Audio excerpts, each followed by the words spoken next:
এই বুনজর্নো আজকে আমরা একটা বেরবু দেখবো যেটার নাম হচ্ছে পার্তিরে। পার্তির মানে হচ্ছে রওনা দেওয়া। আমরা যদি বর্তমান কাল করি যে আমি রওনা দেই ইউ পার্তো, আমরা রওনা দেই নই পার্তিয়ামো, তুমি রওনা দাও তু পার্তি, পাবেন এটা গেল ইল প্রেজেন্টে।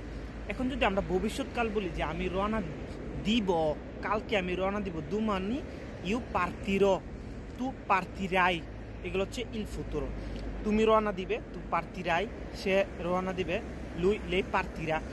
এখন আমি যদি বলি আমাকে অবশ্যই রওনা দিতে হবে, তার মানে আমি ব্যবহার করতে হবে বেরবু আউজিলিয়ারে দোভেরে। যেমন দেবু পার্তিরে, আমাকে অবশ্যই রওনা দিতে হবে। দেবু লাবোরারে, আমাকে অবশ্যই কাজ করতে হবে। আচ্ছা, তারপর আমি যদি বলি যে আমি রওনা দিতাম, কোয়ান্দো ইউ পার্তিভো, যখন আমি রওনা দিতাম, মানে আমি রওনা দিতাম, তার মানে কি ইউ পার্তিভো।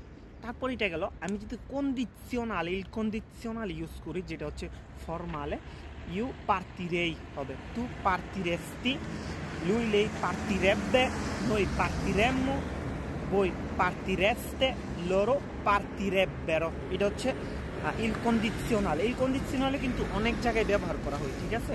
ইতালিয়ান ভাষা এটা একটা কমন জিনিস। তো আবার যদি বলি আমি রওনা দিতেছি, রানিং, তার মানে কি স্তু পার্তেন্দ্র, এটাকে বলে জেরেন্দিও, ইল জেরেন্দিও, মানে হচ্ছে বর্তমান চলমান কাল যেটাকে বলে, যেটা হচ্ছে চলতেছে, রানিং।